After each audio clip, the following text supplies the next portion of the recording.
started. All the commission turn their mics on so we can make sure it's recorded. Okay. Welcome to the June 11th, 2026 Georgetown-Scott County Planning Commission meeting. Commission business for tonight. I guess let's swear everybody in after we get done with the commission business items. That way everybody comes in. Is that good with you, Charlie? All right. Approval of May invoices. Any questions or comments from the commission? Motion to approve. Yeah, second. Motion to approve. Second. Second, Mr. Jesse. All in favor? Aye. Any opposed? All right. Approval of the May 14th, 2026 meeting minutes. Mr. Stone, motions for approval. Second. I'll second. Tristan. All in favor? Aye. Any opposed? All right. Approval of tonight's agenda. We already have listed the McMillan property. ZMA 2026-22 is postponed. And I think here in a moment we'll probably have another postponement too, but it's not official yet, so we'll wait for that. But anybody that is here for the McMillan property, it is postponed at this point. All right. Motion for approval with the one postponed item. Motion. Motion, Ms. Melissa. Second? Okay. Mr. Best. Everybody in favor? Yes. Anybody opposed? All right. Moving on to the first item listed in old business, which is ZMA 2025-36, which is the stables at Blossom Park zoning amendment. I'm going to open the public hearing. Scott Schutte on behalf of the applicant. We're going to request a postponement of that. There's going to be a neighborhood meeting set for June 23rd that we'd like to have before this hearing. I couldn't hear you. I'm sorry, because of the fans. Sorry, we'd like to have that neighborhood meeting that's currently set for June 23rd Okay. before we have the hearing on this. Okay. All right. So a motion from commission for I make a postponement. motion to postpone it. Mr. Jesse? I'll second. Second from Tristan. All in favor? Aye. Aye. Any opposed? Were you going to say something? You look like you want to say Are you something. looking at me? Yes. No, ma'am. Nothing to it. All right, okay. Thank you for the opportunity. Yeah, no problem. I'm going to close the public hearing. I do need to swear everyone in, or Charlie does. So anybody that does plan to speak tonight, if you could stand up, raise your hand, and Mr. Perkins will swear you in. Do you swear or affirm the statement you make tonight to be the truth to the best of your information and belief? Yes. Very good. All right. Okay. So now that we have postponed the stables at Blossom Park, if there is anybody that's here for that, certainly you're welcome to stay for the rest of the meeting. But if you want to leave, you're more than welcome to. Are we about to ask a question? Can we ask a question of just the board here? Of course, yeah. Charlie? I'll want to leave it up to you. If it's really substantive, no ma'am, you really can't. But if it's something more procedural, then sure. It is but procedural. Direct it Okay, sure. to the chair. Can you come up to the microphone so we can get it for the minutes? Sure. Thank you. Can you hear me? Yes. Okay. How many times can an item be postponed? Mr. Perkins? 3. The practice is, I'm not even sure it's ever been written as a rule. The practice is up to 3 times. I see. But that's 3 times if it's solely, and staff, I'm really talking out of experience, not necessarily what the current staff would like to see. But that's ordinarily, if it's 3 times necessitated by the applicant, then we say you need to start over again. But there are many times when it's basically agreed between staff and applicant because there's a reason to do it. Yeah. And we don't always stick to that hard, fast rule of 3 on that one. And sometimes it could even kind of be at the commission's request And if there's sometimes something it that we may need be- them to go back and get. That is true. Okay. Thank you. Okay. All right. Just to clarify on Yes. the postponements, staff did do research on that today because it has been asked. Okay. We don't have anything fast on the books. The requirement is that staff take action on an application or forward it to the commission with no recommendation within 60 days of receiving. Okay. Thank you. However, it is associated with administratively item. So we have to, it is Sorry. That regulation is a state regulation. It's associated with what would be considered an administratively complete regulation, or document. Okay. And so that's what's that part. Okay. Means, so. We satisfied your question? Okay. Absolutely. Thank All you. right. Okay, we're going to move on to other business. PDP 2024-48, Georgetown Commons Commercial West, which is the variance to the rear yard setback. We'll give a few minutes for everybody to exit.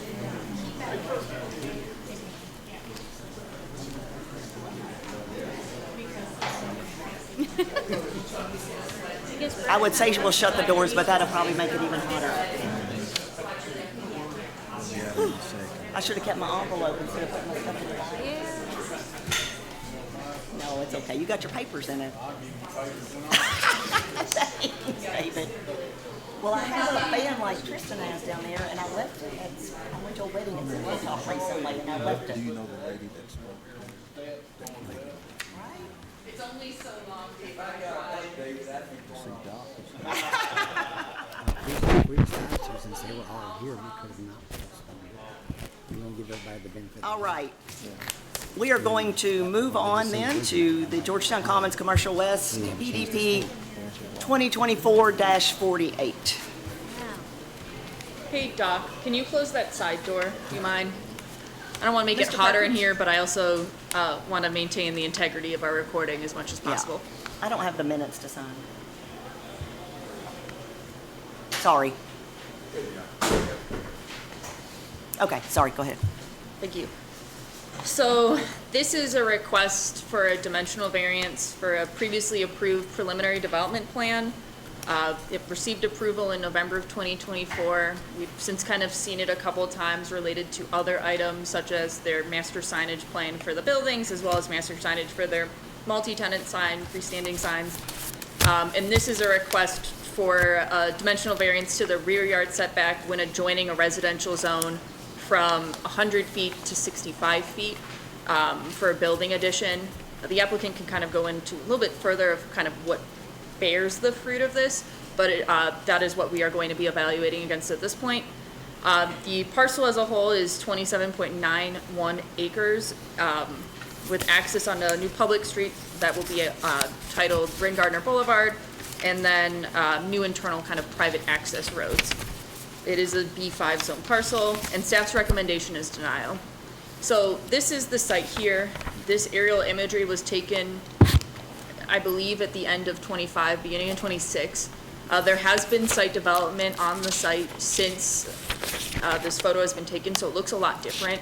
We've been on McClellan Circle recently. You can see the large trucks that are moving a lot of earth around, and they had received a mass grading permit and preliminary development plan approval for 3 of the 4 tracks. They are working on the 4th one, and then they've not yet done mass grading for the 5th tract.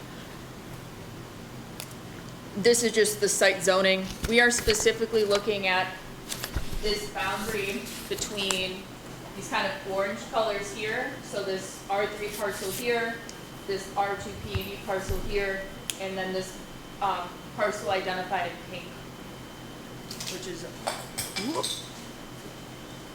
which is zone B5. So this is just kind of a brief explanation of our kind of performance standards, setback standards, kind of what is the source of why we are reviewing this variance. When adjoining residential and agricultural properties, you are looking at a 50-foot setback as opposed to a 25 or a 0-foot setback, which is typical for other commercial zones. And when you're also adjoining it, we also ask for an additional buffer space. In this instance, the request is not to reduce that buffer space. It is simply to just reduce that proximity of the building to the property lines.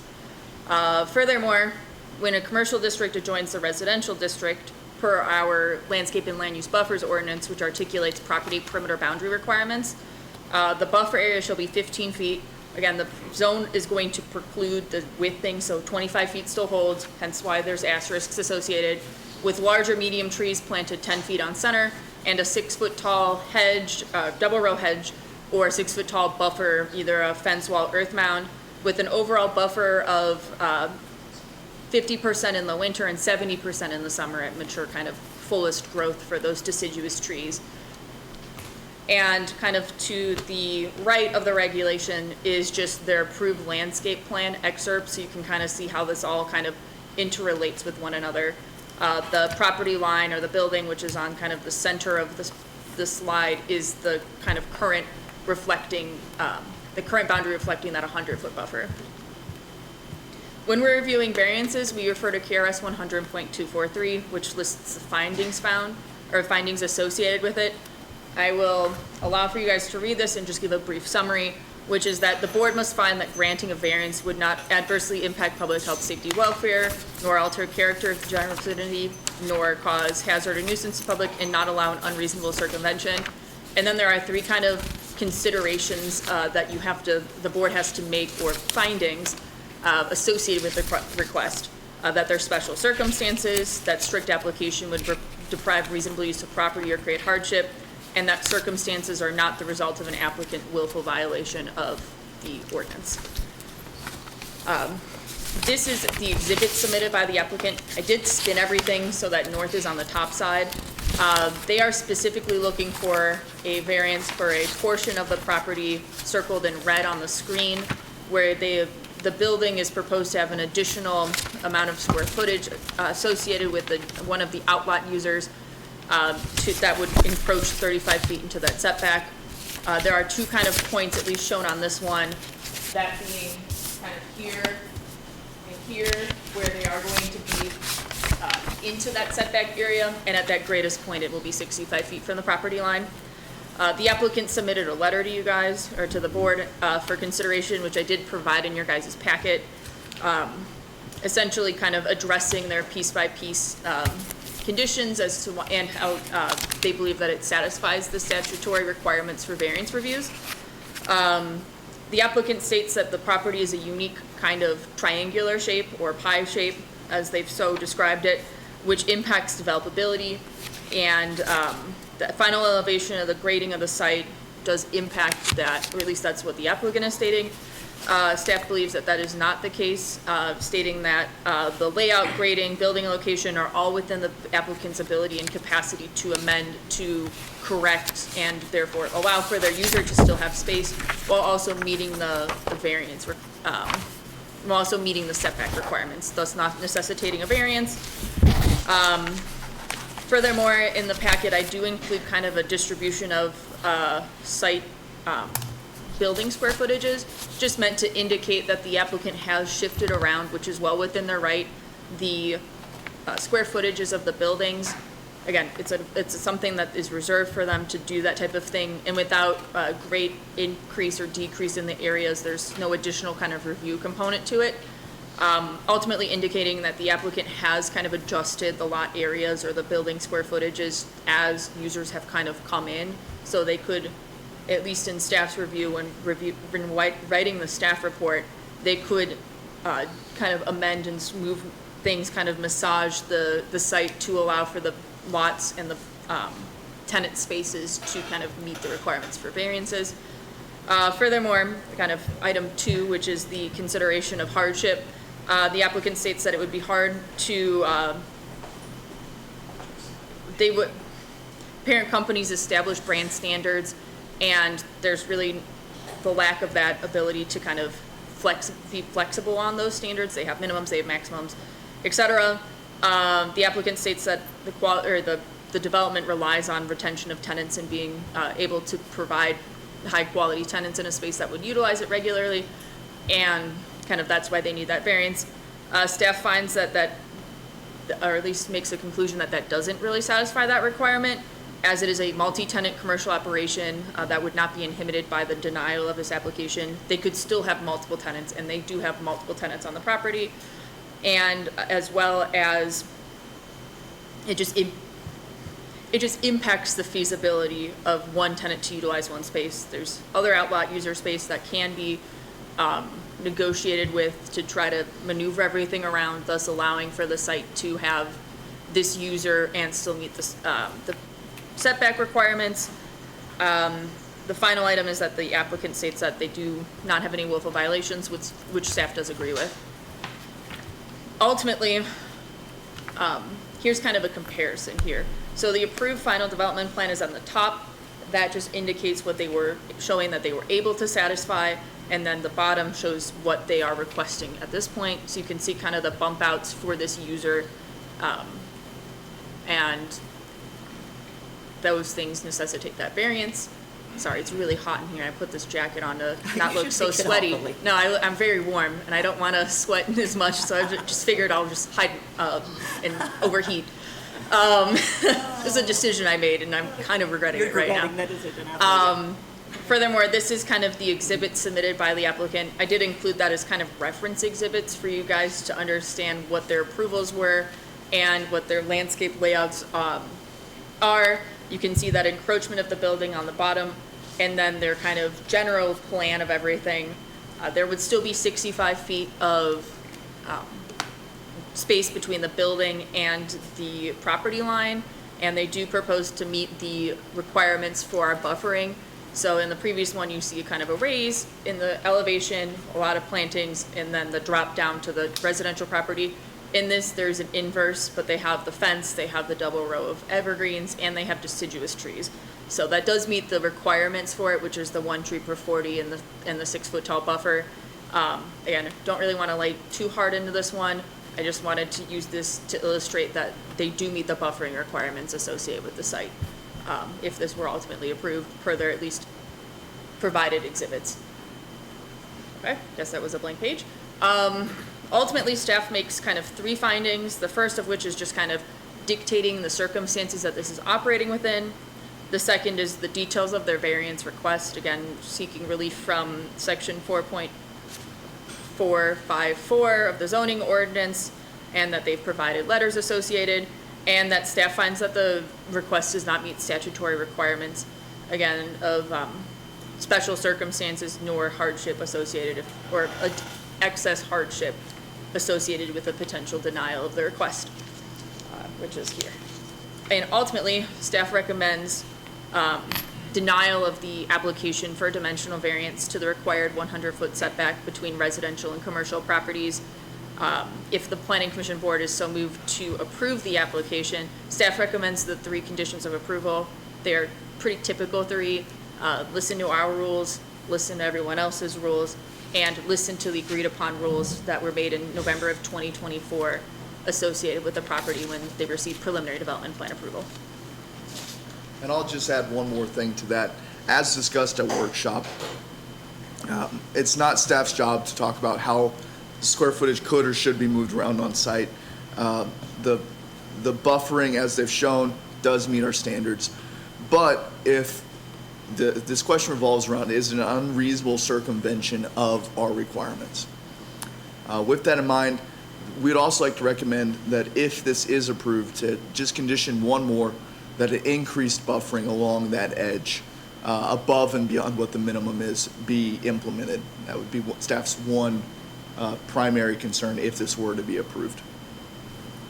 And I have a question for you. So that Yes. This is for the public record. So when this property was purchased, those houses were already there, correct? Correct. And how long have those houses been there? It's been a long time. I'd say pre-recession, so Okay. before, I don't know, I figured it would be that around. And there. obviously, when they bought this property, they knew what they were buying. So anyway, Yeah. Our regulation has not changed. nothing's changed. Okay, thank you.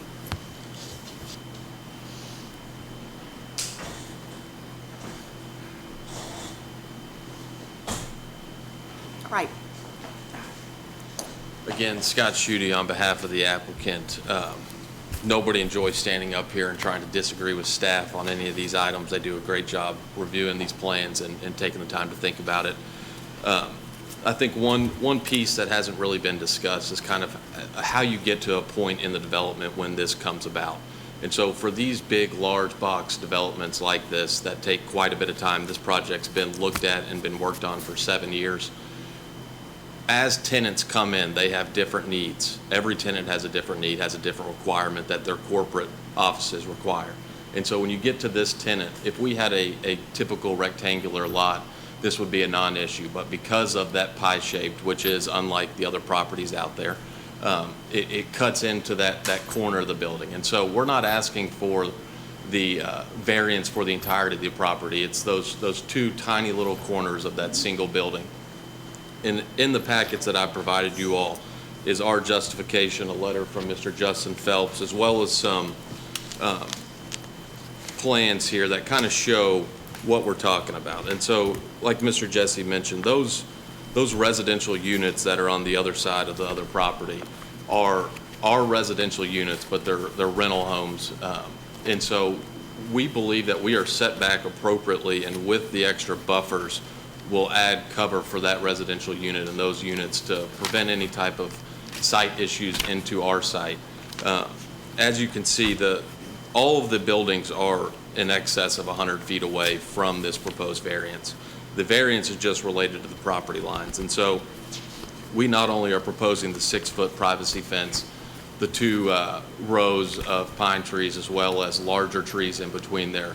And I think that's a really good exhibit to kind of show you what those residences the back of the residence would look like This. when, yes, the last exhibit in that packet really shows how this will not be a view shed issue or an encroachment upon those residential units. And so we believe that this is approvable. We believe that the lot layout and the way that this has come about is a hardship on the applicant, and that if you have tenants on these large box developments drop out or are unwilling to come forward, you risk the rest of your tenants as well leaving, because all of these type developments are driven by foot traffic and people that want to stay on the site. And so with that, we believe that this request is reasonable in light of the overall development. Everywhere else on the property, we exceed the setbacks by a large amount. So this is not something that is encroaching upon other properties in an excess nature. It is, again, just those 2 small corners of the building. And with me is Mr. Justin Phelps, who I think can speak a little bit more to the actual development and how this came about. And I'm happy to answer any questions if anybody has any. Well, I have a question. Comment that you just made. Are you saying that our standards should be different for this community because it's rental property and not No. individually owned? No, I thought So there what was was the purpose of saying? there was a comment earlier that it was single-family residences. That implies that it's single-family owned. Well, all I'm providing is that these are townhomes in this area, and I think if you look at that exhibit that we have, it does a really good job of showing how those extra trees will prevent any type of view issues to those single-family residences. Okay, and this is for Elise and Holden then. Do we have a different standard for different types of homes for our community? On the broad sense, yes, we have lots of different standards depending Talking on about the the resident. distance. But in this situation, this is a B5 zone to residential zone standard. And so it is the zone kind of buffering that we're concerned with here. And so that would apply to any sort of residential development. Okay, thank you. Did I hear you say that you own those homes there? No, we do not, no. I didn't understand that.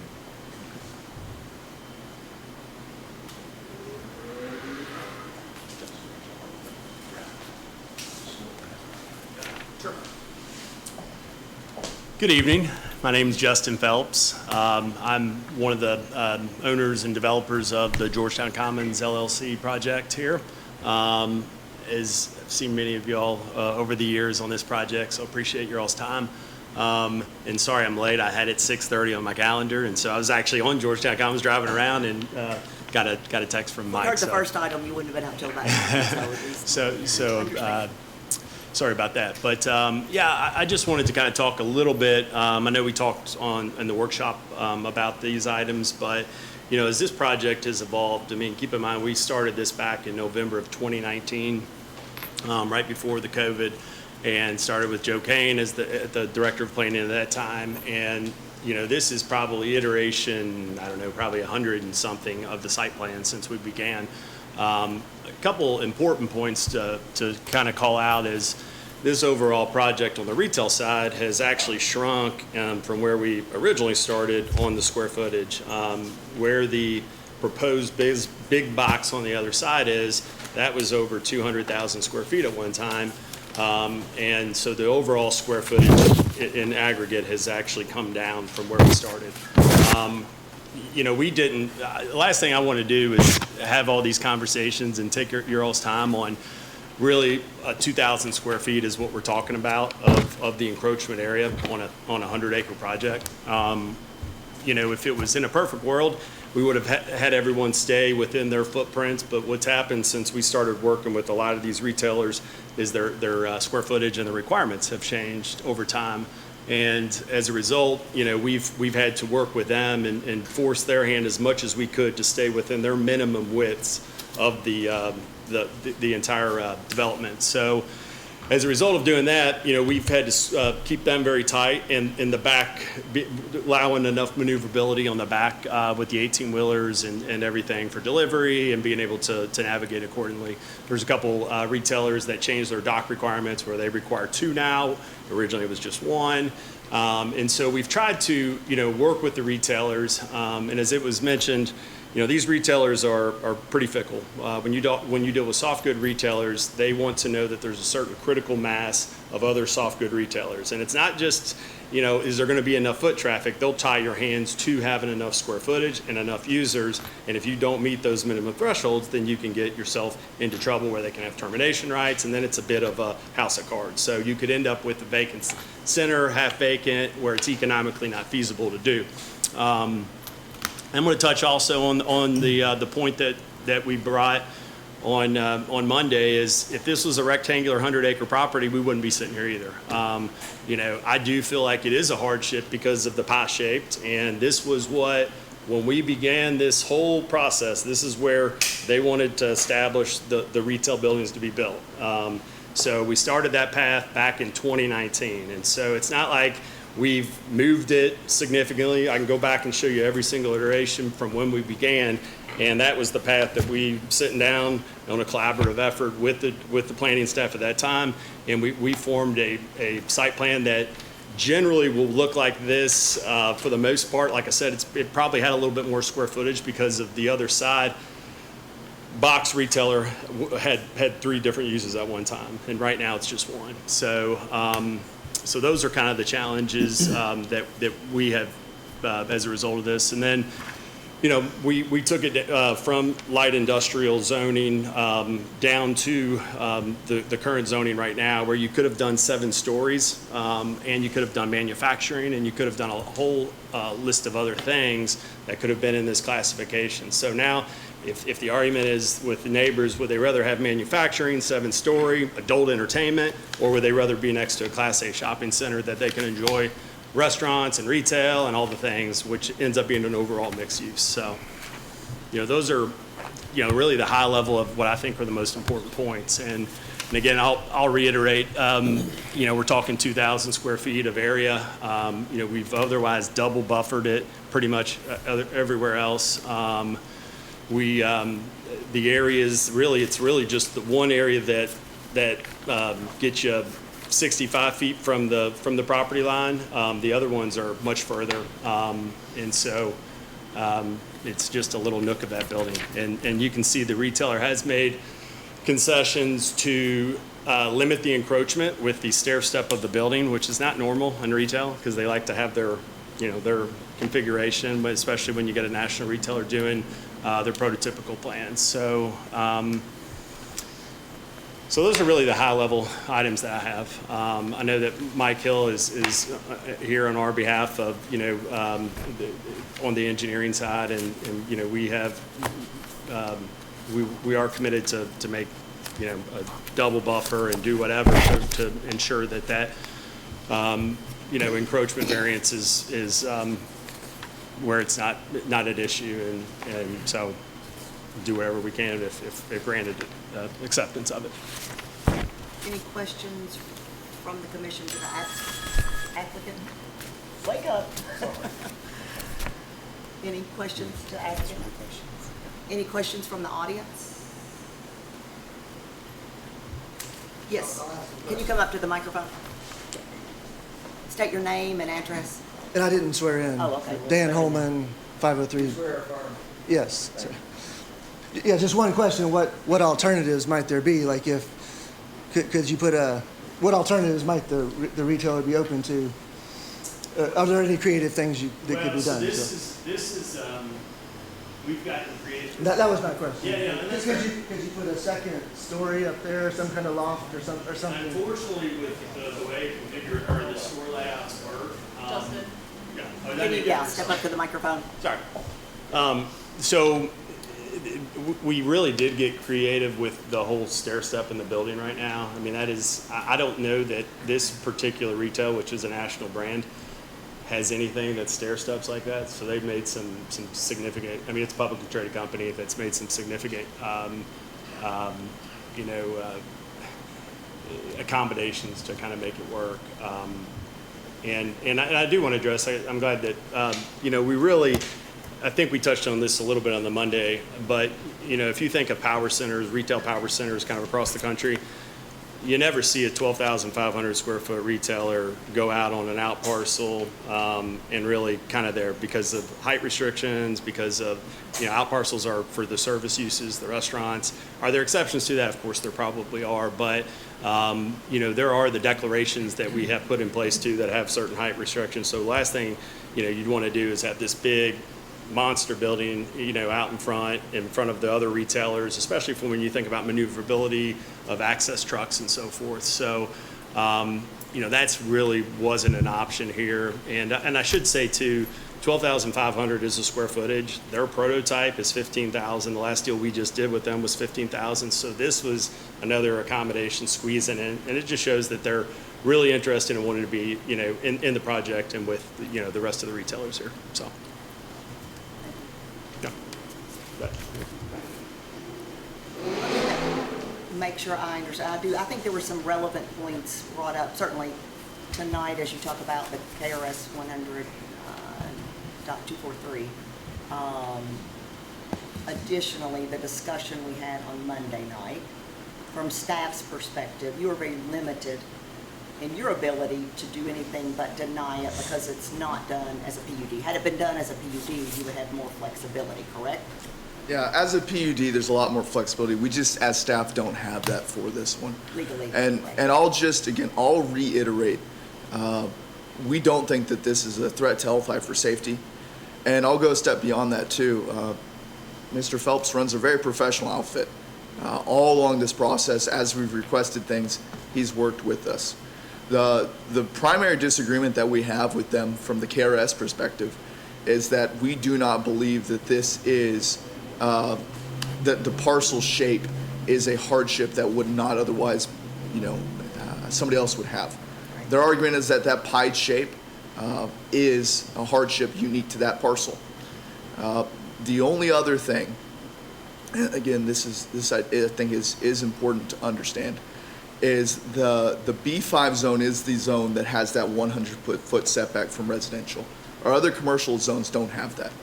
That's an important part of a regulation because we put it in there. But at the same time, 65 feet is greater than what we would otherwise see for commercial separation from residential. Outside of the B5 zone? Yeah. What would those setbacks be? Well, so it depends, but it's kind of unique to have the extra separation from residential. Well, kind of. Go ahead. So. Commercial to commercial would be 0. Yeah, commercial to commercial is a 0-foot setback between the two. The most common commercial zone that we see is the B2 zone, and for that against a residential district, you're looking at 25, which is still less than the 65 that we are seeing. So this is an additional 40 feet of setback that you have to adhere to. I do not believe any of the other ones have a different one, so I think every commercial development, when adjoining a residential development, has a 25-foot setback. Which this exceeds with This greatly with the exceeds, it's variance. 4 times it by natural kind of thing, just because of the nature of it being a larger commercial park venue type thing.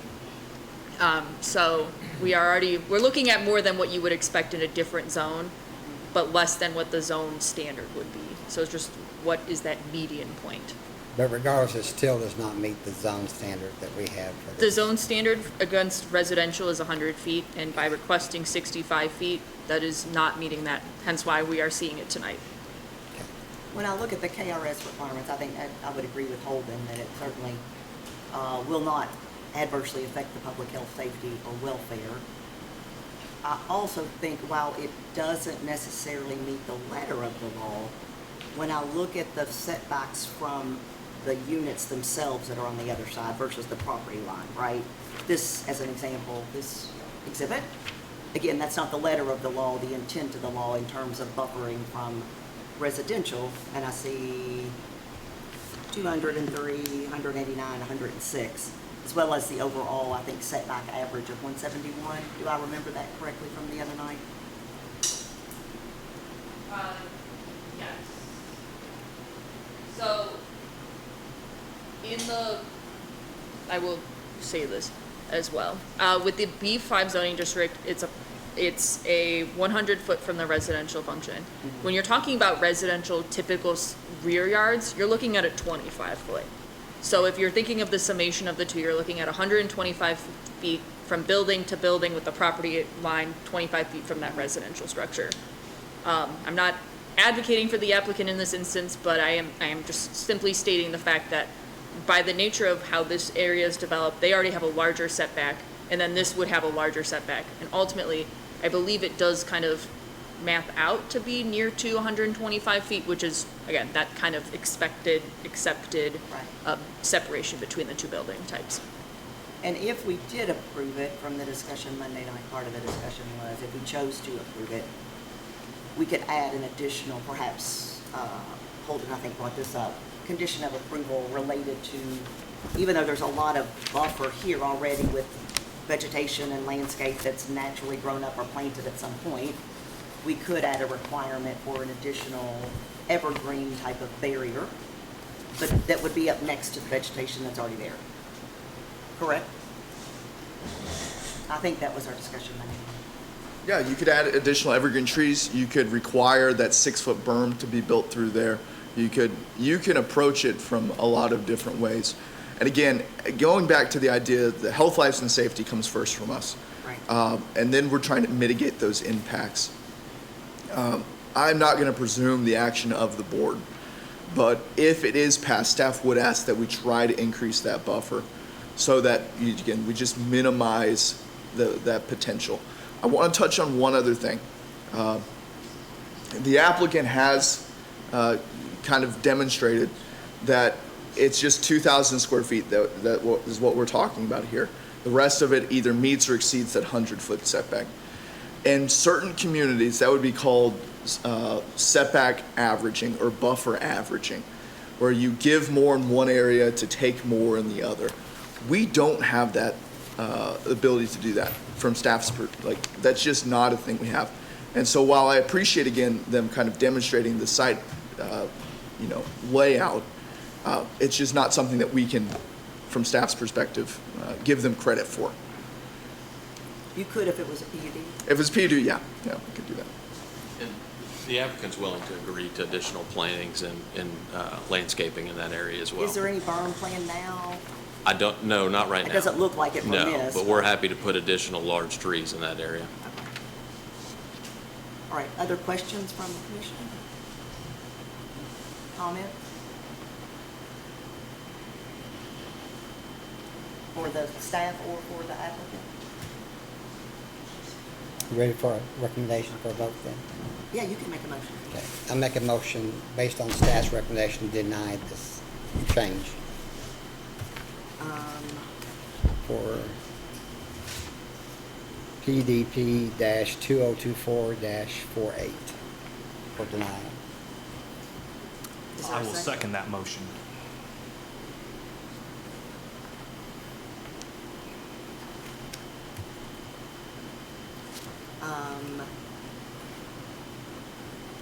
All right.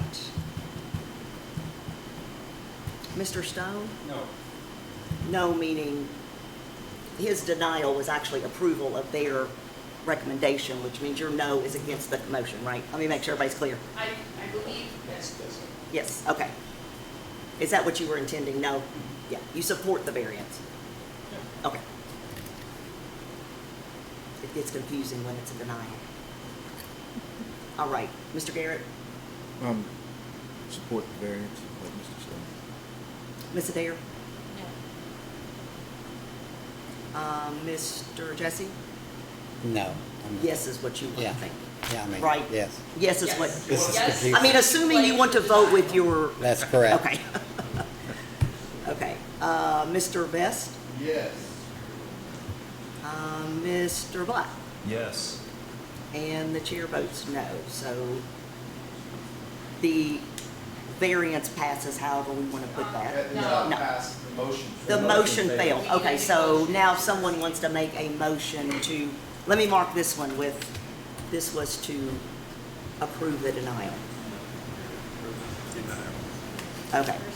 Now if someone wants to make a motion to approve the variance, I'll make a motion that we approve the variance with the condition of staff to burn whatever vegetation needs to be planted. okay. Let me write this in.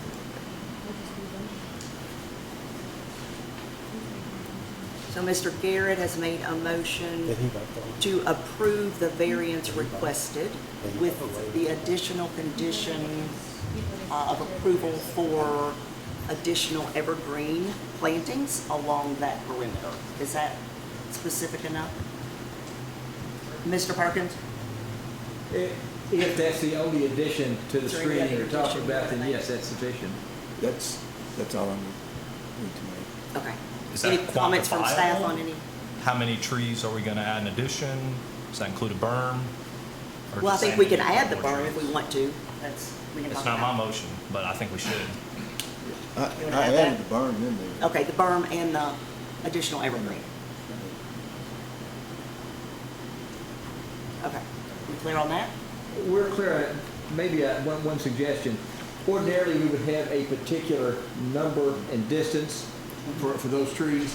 Since we already have that in what's already required, I guess my suggestion would be adding evergreens to a number and spacing that staff would approve. I believe the applicant would go with that. Yes? Okay. Because otherwise, if we say the same 40-foot centers and whatnot, that may not work quite so well. Okay. So is that, you saying that to tell, is that enough, or do we need to get Mr. Garrett? Well, no, then I think we need the one to say, yes, he agrees that's part of his motion.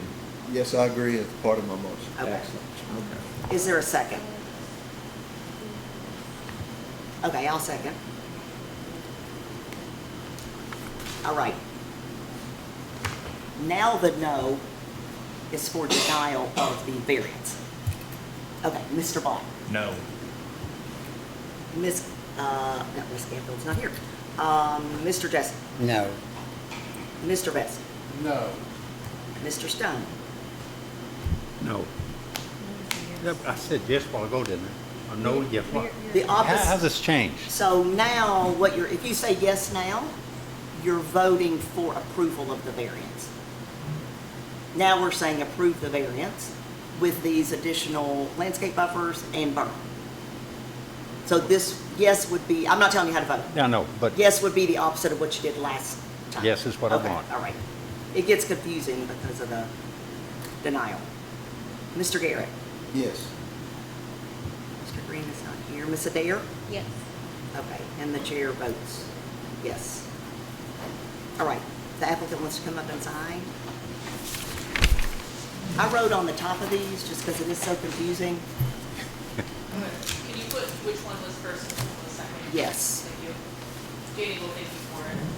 Okay, you might have to explain my scribbles to her. So this one was I'm not first, sure we got your vote right the first time. and this You was, were voting for yes the first time. I'm sorry, what? Is that what you were saying?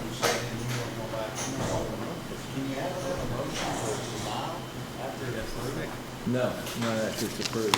is there a question on, Yeah, I think there's confusion on his vote. That's all. Denial doesn't, denial motion that fails doesn't do anything except beat that motion.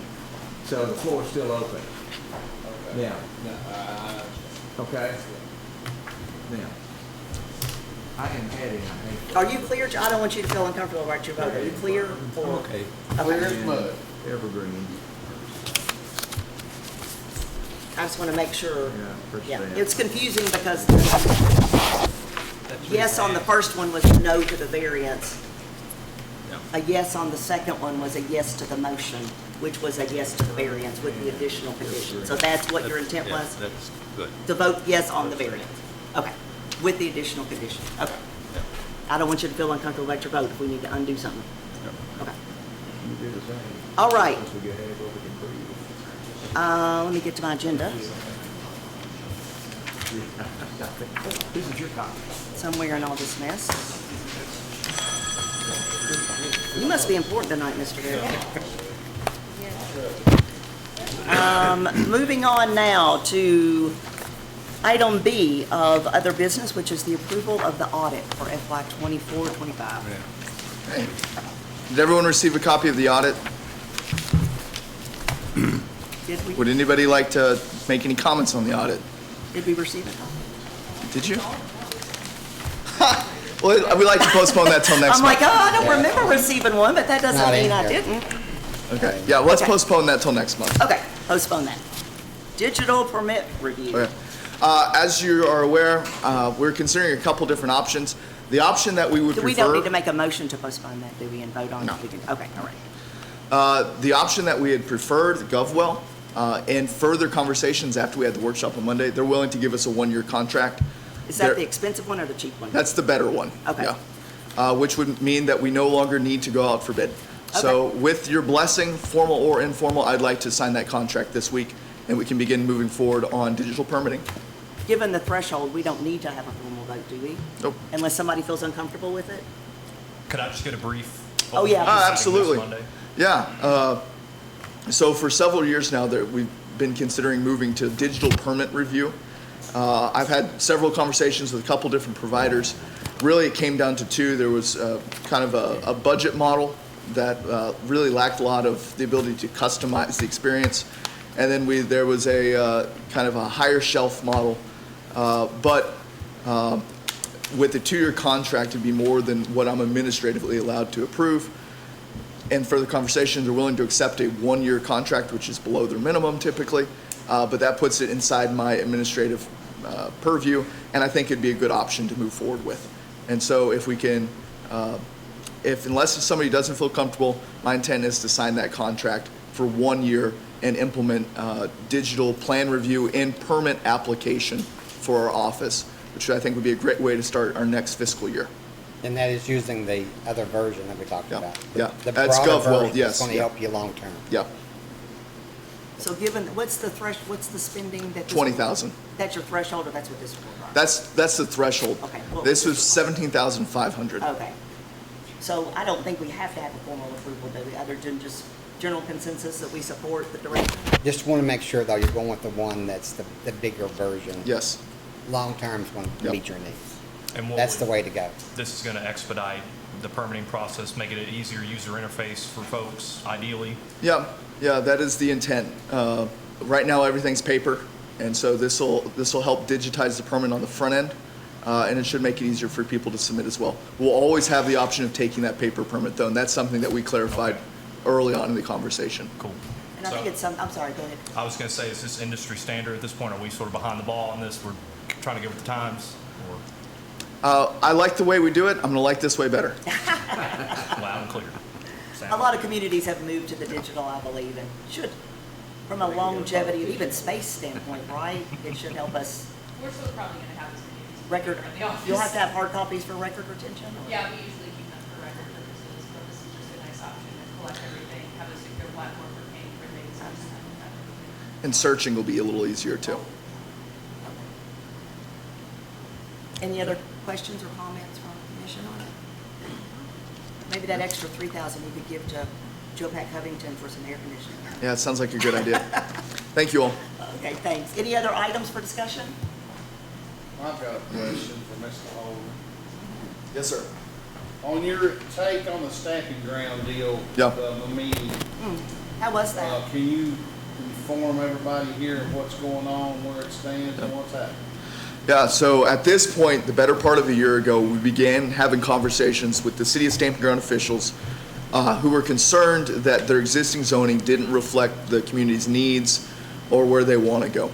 Can I ask a question? Yes, Was it the existing zoning of properties? yes. Okay, Yeah, not the ordinances themselves, but properties, how they were zoned didn't necessarily line up with where they wanted to go. From that, over the winter, we had a series of meetings with some stakeholders. Mr. Vest was a part of those, where we basically identified a number of parcels that were either clearly split zoned or the existing use didn't line up with the existing zoning that it had. And we created a map of that. In that conversation, we also looked at a couple different ways for basically what a framework for a new ordinance would look like, leaning a lot towards like a form-based code with design standards, while also simultaneously trying to create what would be Scott County's first true mixed-use zone. As you know now, we can put two zones right next to each other, but we don't have any that allow for both residential and commercial, barring future action of the City of Georgetown City Council, which we might be working towards. Out of that, we came up with a framework, brought it back to Stamping Ground City Commission. The city commissioners felt like that it would be a good idea to have a public meeting, and so 2 weeks ago or so, we had a public meeting in Stamping Ground. Everybody in the city of Stamping Ground, if you had a residence, you got a letter inviting you to come out. Now, with a big group of people like that, a lot of times you have to start the meeting kind of talking about what the meeting is not going to be. Lots of concerns of people who feel like we were trying to in some way change their taxes. Some people felt that, you know, the point of that meeting was to somehow like try to push them out of their uses. That was not the intent. Our intent again is to align zoning with the future needs and direction of the city and where they think that they should go. Ultimately, where we're at now is it's our intent to attend their June 23rd City Commission meeting, where we will basically recap that community meeting that we had at Stamping Ground Elementary, and then to talk just briefly about two new zones that are going to be unique for Stamping Ground for their downtown, and then to lay out basically that map that shows all the split zone parcels. In addition to doing that, the staff at this point believes the next step will be to reach out to all those people who could be impacted by either that zone change or have split zone parcels. And then at this point, it's policy decision. The city of Stamping Ground has basically floated two ideas. One is they go out to those people in the community and they give them the option to opt in, wherein we send them a letter, we identify where they're currently zoned, what they would be zoned, and at that point, let them opt in. The other option is send that same letter, but make it so that they would have to opt out, where the assumption being that we intend to rezone. If you don't want us to do that, you have to come in. While that train is running, we'll be writing those codes to basically nail them down, because this will be a text amendment paired with a map amendment. And so we can't have one without the other. And so that's where we're at. It was encouraging, the conversation that we had. We chased cats for a little bit. Zoning, as you know, is kind of dense. And so if you try to walk through everything all at once, you can kind of bog down. But I think ultimately, it's a project that we will be pursuing moving forward, as long as the city commission wants us to. How many people were at the meeting? 150? That's a lot. Because ultimately, the city people of Stamping Ground will vote their own. Yeah, and again, this is just inside Stamping Ground city limits. One thing that was brought forward and something we're considering is Stamping Ground is concerned about the encroachment of Georgetown out Stamping Ground Road. And so they discussed what would a green belt ordinance look like for their community. And so we're working on that as well.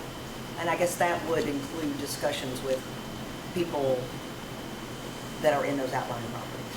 Yeah. Holden, one more question for you. Do you all Which have, means me.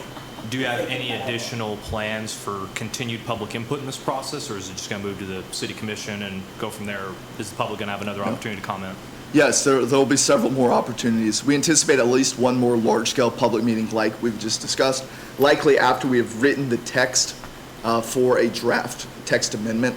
Basically, when it's time to actually talk about what uses fit in what zone, what those design standards or elements are, that's a good time to get input. Sounds good. What was your perspective on it? I thought it went well, but, and I say this with all due respect, because I was just like it until I got in the seat. Most people do not understand the zoning law. Yep. They don't understand the ordinances, and I was the same way. a lot of them think that if they do this, then it's gonna raise their taxes, and that's just simply not true, because I am one of those parcels. My welding shop is zoned R2, I pay commercial taxes, so it's all about the use, and a lot of people. About where the revenues derive. They don't from. understand that, and that's one thing I've been preaching to the people that ask me questions about it. Hey, it's not about rezoning, if you're not gonna pay more taxes, it's about getting the zoning appropriate for what you're using. Does the standing ground commissioner, do they understand it, you think? Yeah, pretty much. I believe, don't you agree? I think the commissioners understand the zoning process a little better. I think they understand the process. Whether or not all the commissioners are on board with what this That's idea is, true. that's a different question. Yeah, That was clear in the Facebook stuff leading up to it. it's just, you've got a lot of buildings that are zone R2 that were businesses for years. You've got houses that are, when a tornado come through and took the standing ground out, they just put up anything, anywhere, just to get people back in their homes. And that's where I think it comes from. That's a personal. I'm hoping it goes well. Holden and everybody there done a great job. I just feel like we need to kind of put some of the terms in more plain English than the zoning and the language. You know what I'm saying? There's a lot, because they don't understand it. But if you can, We're working on that. you see what I'm Yeah. saying? I don't mean to be. Just it needs to. We need to have it more plain English versus the terminology for planning and zoning. But your outreach has been tremendous since you've been here. We can always do better, but No, you came a long way. Sending the letters, I think, was a good idea. Not to go down a rabbit hole, but we have a subscription to an AI service that could help us. Not currently. Okay, it might be something to consider. I mean, obviously you have to go back and make sure that it's translated it accurately, but sometimes tools like that can be useful for helping put things in layman's terms. You just have to be careful with it. And planning and zoning is hard to understand if you've never dealt with it ever. No. I mean, a lot of the stuff they say, I gotta stop. What are you talking about? Yeah. Nobody wants your lost jobs. No. not me. Anything else, other subjects or otherwise for the commission? Anything else from the staff? That's all staff has. Okay. Motion to adjourn? Motion. Motion made. Okay. Done.